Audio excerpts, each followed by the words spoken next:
Good morning दोस्तों। तो चलिए आज हम 7 नंबर को बनने वाले हरियाणा करंट अफेयर के क्वेश्चनों को रिवीजन कर लेते हैं।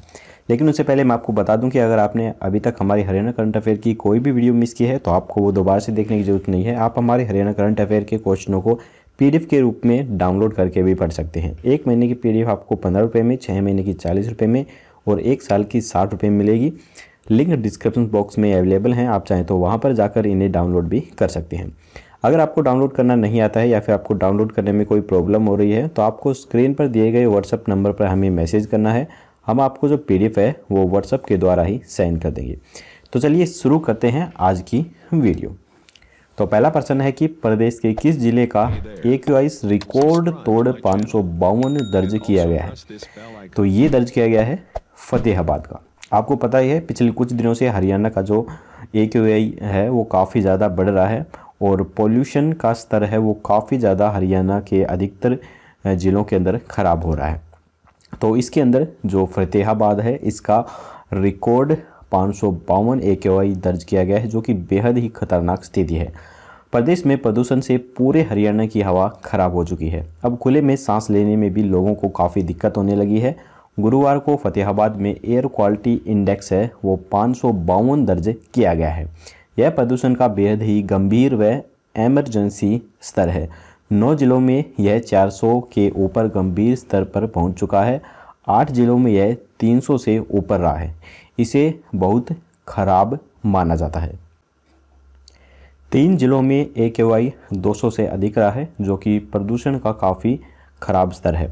अभी यह और बढ़ सकता है क्योंकि पिछले 24 घंटे में 111 जगह पराली या अन्य फसल अवशेष जलाए गए हैं। बुधवार को 122 जगह फसल अवशेष जले थे। 25 अक्टूबर से 5 नवंबर तक राज्य में 6,692 जगह फसल अवशेष जलाए जा चुके हैं। तो यहाँ पर मैं आपको दिखा देता हूँ कि इस जिले का जो AQI है वो कितना हो चुका है। तो यहाँ पर आप देख सकते हैं फतेहाबाद का AQI है वो 552 है, जो कि सबसे हाई यहाँ पर दिख रहा है। इसके अलावा जींद, करनाल, गुड़गांव, फरीदाबाद, दादरी, पानीपत, रोहतक, रेवाड़ी और कैथल, इनका AQI आप देख सकते हैं 400 से ऊपर है और बाकी ज़िलों का भी आप यहाँ पर देख सकते हैं। तो चलिए वीडियो पर आगे चलने से पहले मैं आपको बता दूं, एग्ज़ाम्स को क्रैक करने के लिए प्रैक्टिस और एनालाइज बहुत इम्पोर्टेंट है। इसीलिए अनअकैडमी आपके लिए लेकर आया है ultimate PYQS test series for bank prelim, बिल्कुल फ्री। इसमें होंगे बैंक प्रीलिम्स एग्जामिनेशंस के प्रीवियस ईयर क्वेश्चंस पर बेस्ड सब्जेक्ट वाइज टेस्ट और उन टेस्ट का सेम डे एनालाइज बिल्कुल फ्री, जो कि आपको हेल्प करेगा आपको डेली प्रैक्टिस और प्रिपरेशन ट्रैक करने में। ये PYQ टेस्ट सीरीज हर बैंक एग्ज़ाम्स के प्रीलिम्स एग्ज़ाम्स पर बेस्ड हैं। तो सभी एज प्रेसिडेंट्स जो बैंक एग्ज़ाम्स की प्रिपरेशन कर रहे हैं, जल्दी से ग्रैब करें इस अपॉर्चुनिटी को और क्रैक करें बैंक एग्ज़ाम्स अनअकैडमी के साथ। लिंक डिस्क्रिप्शन बॉक्स में डाल दिए हैं, जल्दी जाकर एनरोल करें। तो चलिए शुरू करते हैं अगला क्वेश्चन है कि विश्व वन्यजीव कोष की एक रिपोर्ट के अनुसार साल 2050 तक भारत के चंडीगढ़ समेत कितने शहरों का जो पानी है वो काफ़ी संकट में होगा। तो ये होगा 30 शहरों का पानी काफ़ी संकट में होगा। सच ही है कि जल है तो कल है। अगर आज हम जल को बचाने के लिए प्रयास नहीं करेंगे तो कल हमें पानी के लिए तरसना पड़ेगा। ग्लोबल वार्मिंग की वजह से विश्व में जहां जलवायु संतुलन पूरी तरह से बिगड़ा हुआ है, कहीं पर तूफान आ रहे हैं तो कहीं पर पानी के लिए महामारी हो रही है। भारत सरकार ने अभी से ही पानी को बचाने की जुगत शुरू कर दी है। इसके लिए सरकार ने जल शक्ति मंत्रालय बनाया है। यह मंत्रालय पूरे देश में जहां पर पानी की कमी है वहां पर पानी पहुंचाने की कवायद में जुट गया है। हाल ही में विश्व वन्यजीव कोष के द्वारा एक सर्वेक्षण किया गया है, जिसमें यह पता चला है कि भारत में स्थित 30 शहरों में 2050 तक पानी के तीव्र जोखिम का सामना करना पड़ सकता है। इन शहरों में जयपुर सूची में सबसे ऊपर है। इसके बाद इंदौर, फिर ठाणे, फिर मुंबई, कोलकाता और उसके बाद दिल्ली का स्थान आता है। इस रिपोर्ट में अनुमान लगाया गया है कि दुनिया भर में करोड़ों लोगों को पानी के बढ़ते खतरों का सामना करना पड़ेगा। इस रिपोर्ट के अनुसार शहरों को पानी के जोखिम से बचाने के लिए आर्द्र भूमि को बहाल करना महत्वपूर्ण है। इससे शहरों को पानी की कमी और बाढ़ के दुष्चक्र से बाहर आने में भी मदद मिलेगी। इसके बाद है, देश में पहली बार किस राज्य में प्राइवेट नौकरियों में स्थानीय लोगों को 75% जो आरक्षण है वो मिलेगा।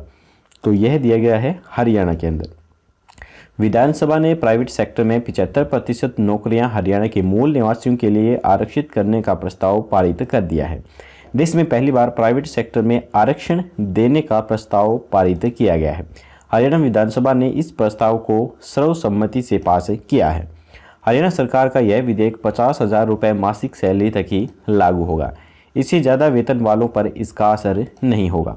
इसका लाभ लेने के लिए हरियाणा का निवास प्रमाण पत्र होना बेहद ही जरूरी होगा। साथ ही जिस पद के लिए वह आवेदन कर रहे हैं उससे संबंधित योग्यता भी पूरी करनी होगी। राज्य में चल रही उन कंपनियों, सोसाइटी, ट्रस्ट, फर्म पर यह नियम लागू होगा जिनमें 10 से ज़्यादा कर्मचारी होंगे। सभी कंपनियों को 3 महीने में सरकार के पोर्टल पर बताना होगा कि उनके यहाँ 50,000 की तनख्वाह वाले कितने पद हैं और इन पर काम करने वाले कितने लोग हरियाणा के निवासी हैं। डाटा अपलोड करने तक कंपनियां नए लोगों को नौकरी पर नहीं रख सकती हैं। प्रस्ताव में यह प्रावधान भी किया गया है। कंपनी प्रबंधन चाहे तो एक जिले में 10% से ज़्यादा कर्मचारी रखने पर रोक लगा सकते हैं। हर कंपनी को हर 3 महीने में इस कानून को लागू करने की स्टेटस रिपोर्ट सरकार को देनी होगी। नियम तोड़ने पर जुर्माना और सब्सिडी जो है वो रद्द कर दी जाएगी। कानून का पालन न करने वाली कंपनियों पर इस बिल के प्रावधानों के तहत कार्रवाई भी की जाएगी। इसमें अर्थदंड और सब्सिडी जो है वो रद्द की जा सकती है। यह कानून अगले 10 साल तक लागू रहेगा। तो इस विधेयक में कुछ कमियां भी छोड़ी गई हैं, तो वो कमियां क्या हैं उसके बारे में भी हम जान लेते हैं। इस विधेयक के अनुसार किसी पद के लिए स्किल्ड कर्मचारी ना मिलने पर आरक्षण कानून में छूट दी जा सकती है। इस बारे में निर्णय जिला उपायुक्त या उससे उच्च स्तर के अधिकारी लेंगे। एसडीएम या इससे उच्च स्तर के अधिकारी कानून लागू कराने की जांच के लिए डाटा ले सकेंगे और कंपनी परिसर में भी जा सकेंगे। इसमें झोल ये है कि कंपनी प्रबंधक अफसरों से मिली भगत करके स्किल्ड आवेदन न मिलने का बहाना करके गैर हरियाणा वासियों को जॉब दे सकती है। तो ये इस विधेयक के अंदर थोड़ी सी कमी छोड़ दी गई है, जो कि नहीं होनी चाहिए थी। कंप्लीट ऐसा विधेयक बनाना चाहिए था ताकि हरियाणा वासियों को जो नौकरी है वो 100% हर कंपनी के अंदर मिल सके। इसके बाद गुरुग्राम और फरीदाबाद के अंदर आपको पता ही है बहुत सारी कंपनियां हैं और वहां पर इतनी कंपनियां हैं कि अगर हरियाणा के सभी लोगों को भी वहां भेज दिया जाए तो शायद सभी कंपनियों में काम ना चल पाए। तो वहां पर इस नियम को कैसे लागू किया जाएगा इसके बारे में भी अभी विचार चल रहा है। हरियाणा के गुरुग्राम, फरीदाबाद जैसी दिल्ली से लगे जिलों में कई मल्टीनेशनल कंपनियों के प्लांट हैं। इनमें देश दुनिया के लाखों लोग नौकरी करते हैं। इस विधेयक से सबसे ज़्यादा फर्क इन कंपनियों पर पड़ेगा। यह इलाके हरियाणा का हिस्सा होने के साथ साथ दिल्ली एनसीआर का भी एक अभिन्न अंग है। ऐसे में यहाँ यह नियम हरियाणा सरकार कैसे लागू करेगी, यह एक बड़ा सवाल है। इसके बाद है, किनके द्वारा देसी गाय के गोबर से ईंट तैयार करके भवन बनाने का कार्य शुरू किया गया है। तो ये किया गया है डॉक्टर शिव दर्शन मलिक के द्वारा। रोहतक के डॉक्टर शिव दर्शन मलिक देसी गाय के गोबर से तैयार ईंटों से 2 मंजिला भवन बनाने की तैयारी में जुटे हुए हैं। कुछ माह पहले ही ईंट बनाने का कार्य इन्होंने शुरू किया था और ईंटों का इनका जो परीक्षण है वो सफल भी रहा है। अब गाय के गोबर से 1 लाख ईंट पाथने का कार्य शुरू कर दिया गया है। बीकानेर स्थित प्लांट में अभी तक करीब 20,000 ईंट पाथने का कार्य शुरू कर दिया गया है। इन्हीं ईंटों से ट्रायल के तौर पर छोटे कमरे बनाने का कार्य आखिरी चरण में है। यह कार्य सफल होते ही कुछ माह बाद 2 मंजिला भवन बीकानेर में ही बनाएंगे। भारत कॉलोनी निवासी डॉक्टर शिव मूल रूप से मदीना गांव के रहने वाले हैं। डॉक्टर शिव का कहना है कि गाय के गोबर का प्रयोग कर बनाए गए मकान में अध्यात्म, स्वास्थ्य और संक्रमण संबंधी सभी दृष्टि से ये सही रहता है। रोहतक में 12 गुणा 13 फीट साइज का आवास बना रहे हैं। इसका 90% कार्य पूरा हो चुका है। बीकानेर में भी 10 गुणा 10 फीट साइज के 2 मंजिला भवन निर्मित कर रहे हैं। इन छोटे कमरे बनाने का मकसद है कि सर्दी, बरसात, तूफान, भीषण गर्मी झेलने की जो क्षमता है उनका पता करना है। गर्मी और बरसात का पानी इन भवनों के ऊपर से निकल चुका है। डॉक्टर शिव ने बीकानेर में प्रशिक्षण केंद्र भी खोल दिया है। वहां लगातार दूसरे राज्यों से लोग जुड़ रहे हैं। हाल ही में 42 लोगों को प्रशिक्षण भी दिया गया है। हरियाणा, उत्तर प्रदेश, राजस्थान, मध्य प्रदेश और पंजाब तक के लोग यहां पर प्रशिक्षण पाने के लिए पहुंच रहे हैं। इन्होंने कहा है कि देसी गाय के गोबर से लोगों को आत्मनिर्भर बनाने का सपना है। इसके बाद है, हाल ही में 5 नवंबर को पानीपत की दूसरी लड़ाई के कितने साल पूरे हुए हैं? तो ये हुए हैं 464 साल पूरे हुए हैं। तो इसके 464 साल पूरे हुए हैं पानीपत के। तो ये पानीपत का जो युद्ध हुआ था उसके बारे में हम थोड़ी सी उसकी कहानी जान लेते हैं। हम फ्लैशबैक में जाते हैं और उस युद्ध के बारे में थोड़ी सी घटना जान लेते हैं, क्योंकि इसके 464 साल पूरे हो चुके हैं। पानीपत की दूसरी लड़ाई के आज 464 साल पूरे हुए हैं। 5 नवंबर 1556 को अंतिम हिंदू राजा हेमचंद्र विक्रमादित्य सोदापुर के पास अकबर की सेना से हार गए थे। युद्ध की रात यानी कि 4 नवंबर 1556 की रात सपने में हार दिखाई देने पर भी हेमू मैदान के पीछे नहीं हटे थे। लेकिन विडंबना यह है कि वीर हेमू की याद में पानीपत में एक भी स्मारक बनाने का सपना अभी भी साकार नहीं हो चुका है। पुणे में रहने वाले कर्नल अजय सिंह ने अपनी किताब द कश्यप ऑफ विक्ट्री यानी कि विजय की शिखर में पानीपत की दूसरी लड़ाई से जुड़े कई अनसुने किस्सों का जिक्र किया है। पंजाब से चलकर अकबर की सेना 2 नवंबर 1556 को ही पानीपत पहुंची थी, जबकि 2 नवंबर को हेमू दिल्ली से सेना लेकर पानीपत चले और 4 नवंबर की रात पहुंचे थे। 90 किलोमीटर चलकर थकी हारी सेना सीधे युद्ध के अंदर उतर गई थी। हेमू ने 51 तोपों को 2000 योद्धाओं के साथ आगे भेज दिया था, जिसे मुगलों ने लूट लिया था। हेमू ने अपने जीवन की सबसे बड़ी गलती की थी कि अपने सभी 51 तोपों को 2000 एडवांस सेना के साथ अग्रिम मोर्चे पर भेज दिया था। 10,000 मुगल सेनाओं ने एडवांस सेनाओं को मारकर सभी जो तोपखाने हैं वो लूट लिए थे। अकबर की सेनापति बैरम खान ने अपने 300 तीरंदाजों को एक ही टास्क दिया था कि हेमू की आंख को निशाना बनाकर तीर मारने हैं। चूंकि आंख के अलावा सभी अंग ढके होते हैं, इसीलिए तीर अंदाजों ने 200 से अधिक तीर चलाए थे। एक तीर निशाने पर लगा और हारा हुआ युद्ध अकबर जीत गया। 4 नवंबर की रात हेमू ने सपना देखा कि तीर की चैन से उसे हवाई हाथी से खींचकर गिरा दिया गया है। हेमू ने अपने पंडित से इस सपने का जिक्र भी किया था। पंडित ने कहा कि शायद इसका मतलब यही है कि आप हार जाओगे और पकड़े जाओगे। लेकिन हेमू अगली सुबह युद्ध में उतर गए और हार गए। इसके बाद है, सीन ऑफ क्राइम यूनिट की तरफ से स्पेशल टास्क फोर्स का किट उपलब्ध करवाई जाएगी, जिससे कितने सेकंड में यह पता लग सकेगा कि बरामद मादक पदार्थ असली है या फिर नकली है। तो इसका उत्तर जानने से पहले दोस्तों, अगर आपको हमारी वीडियो पसंद आ रही है तो वीडियो को लाइक करना बिल्कुल मत भूलिए, और अगर चैनल पर पहली बार आए हैं तो चैनल को सब्सक्राइब करके घंटे पर ऑल नोटिफिकेशन जरूर क्लिक कीजिए, ताकि हमारी आने वाली लेटेस्ट वीडियो है वो आपको मिल सकें सबसे पहले। तो इसका आंसर है 30 से 50 सेकेंड में यह पता चल जाएगा। इसके बाद है, मुख्यमंत्री मनोहर लाल खट्टर ने अनुसूचित जाति के लोगों को नए उद्योग धंधे शुरू करने के लिए कितने प्रतिशत की छूट का ऐलान किया है? तो ये ऐलान किया गया है 10% की छूट का। मुख्यमंत्री मनोहर लाल ने शुक्रवार को अनुसूचित जाति के लोगों को नए उद्योग धंधे लगाने को प्रोत्साहित करने वाली योजना का ऐलान किया है। उन्होंने औद्योगिक प्लांट धारक एसी वर्ग के लोगों को उद्योग धंधे लगाने के लिए लागत पर 10% की छूट देने की घोषणा की है।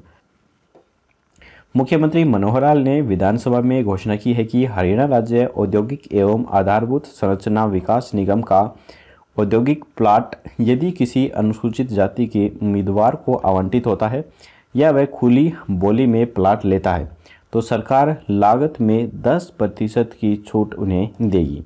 हालांकि इसके लिए सरकार ने एक शर्त भी रखी है। मुख्यमंत्री मनोहर लाल के अनुसार अनुसूचित जाति के प्लाट धारक व्यक्ति को आवंटन के बाद 3 साल के भीतर औद्योगिक इकाई का संचालन करना होगा, तभी वह छूट हासिल करने का पात्र होगा। ऐसा इसलिए किया गया है ताकि वह प्लाट लेकर खाली न छोड़ दें। उस पर अपनी औद्योगिक गतिविधियां भी संचालित कर सकें। इसके बाद है किस संस्था ने वर्चुअल पर्यावरण मंच में इको ब्रिक्स अभियान को लॉन्च किया है? तो ये किया गया है मानव रचना शैक्षणिक संस्थान ने। इसकी अध्यक्षता संस्थान के अध्यक्ष डॉक्टर प्रशांत भल्ला ने की है। पर्यावरण संरक्षण समिति संघ मानव रचना शैक्षणिक संस्थान के द्वारा यह अभियान लॉन्च किया गया है। इसके बाद है हरियाणा के उपमंडल टोहाना के गांव सामेन ने किस साइंटिस्ट ने दुनिया के टॉप साइंटिस्टों में अपनी जगह बनाई है?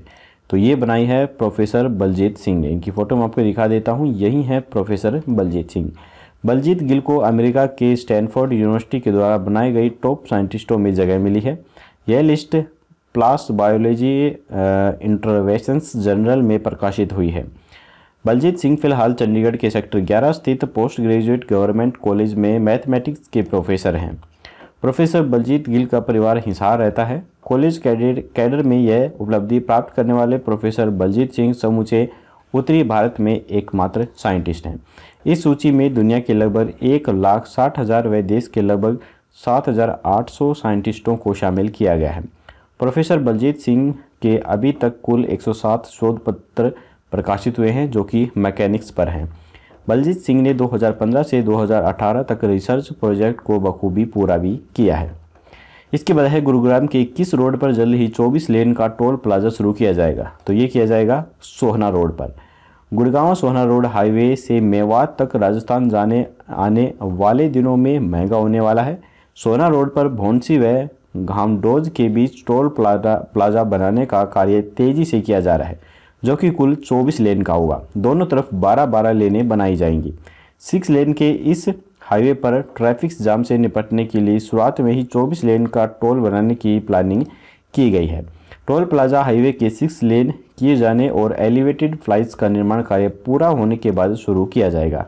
इस टोल की शुरुआत होने के साथ ही सोहना रोड से मेवात राजस्थान पलवल जाना महंगा हो जाएगा। गुड़गांव सोहना रोड हाईवे का निर्माण वर्ष 2018 में शुरू किया गया था। 2 पार्ट में 2 अलग अलग कंपनियां इस रोड का निर्माण कर रही हैं। करीब 1,900 करोड़ रुपए की लागत से गुड़गांव के राजीव चौक से रायपुर सोना तक करीब 22 किलोमीटर तक 6 लेन करने के साथ साथ इस हाईवे पर टीकरी से BSF कैंप भौंसी तक एलिवेटेड फ्लाई ओवर बनाया जाना है। इसके अलावा करीब 5 स्थानों पर फुट ओवरब्रिज भी बनाए जा रहे हैं। सोना रोड एलिवेटेड फ्लाई ओवर समेत 6 लेन करने की डेडलाइन जनवरी 2021 तक तय की गई थी, लेकिन लॉकडाउन के कारण 2 महीने काम बंद रहा और अभी भी NHAI के अधिकारियों ने सेफ्टी के कारणों से आधे प्रोजेक्ट के एलिवेटेड हाईवे का काम पूरी तरह बंद पड़ा हुआ है। सोहना रोड से 5 लाख लोगों को जो फ़ायदा है वो मिल सकेगा। सोहना रोड से राजस्थान व मेवात पलवल सहित सोहना व न्यू सेक्टर्स के करीब 5 लाख लोगों को इसका फ़ायदा होने जा रहा है। इस रोड पर लगातार बढ़ते वाहनों के दबाव को देखते हुए 6 लेन करने के साथ साथ अंडरपास एलिवेटेड फ्लाईओवर भी यहां पर बनाए जा रहे हैं।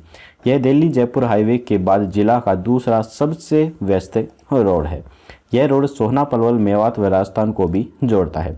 इस रोड से रोजाना 1 लाख से अधिक वाहन गुजरते हैं। तो यहाँ पर हमारे हरियाणा करंट अफेयर के क्वेश्चंस खत्म होते हैं। दोस्तों, हमने अक्टूबर के महीने के टॉप 70 क्वेश्चनों की वीडियो भी डाल दी है। अगर आपने वो वीडियो अभी तक नहीं देखी है तो आई बटन पर या फिर डिस्क्रिप्शन में दिए गए लिंक पर जाकर आप देख सकते हैं, जिसमें हमने सिर्फ मोस्ट इम्पोर्टेंट 70 क्वेश्चनों को ही शामिल किया है। तो इसे भी देखना बिल्कुल मत भूलिए।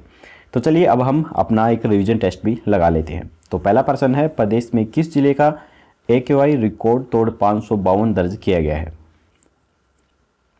तो ये दर्ज किया गया है फतेहाबाद का। विश्व वन्यजीव कोष की एक रिपोर्ट के अनुसार साल 2050 तक भारत के चंडीगढ़ समेत कितने शहरों पर पानी का संकट होगा? तो ये होगा 30 शहरों पर। देश में पहली बार किस राज्य में प्राइवेट नौकरियों में स्थानीय लोगों को 75% आरक्षण मिलेगा? तो आप सभी को पता है, हरियाणा वासियों को। इसके बाद है, किनके द्वारा देसी गाय के गोबर से ईंट तैयार करके भवन बनाने का कार्य शुरू किया गया है? तो ये किया गया है डॉक्टर शिव दर्शन मलिक के द्वारा। हाल ही में 5 नवंबर को पानीपत की दूसरी लड़ाई के कितने साल पूरे हुए हैं? तो ये हुए हैं 464 साल पूरे।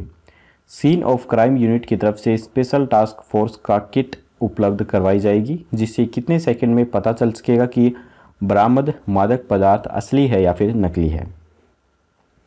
तो ये पता चलेगा 30 से 50 सेकंड के अंदर।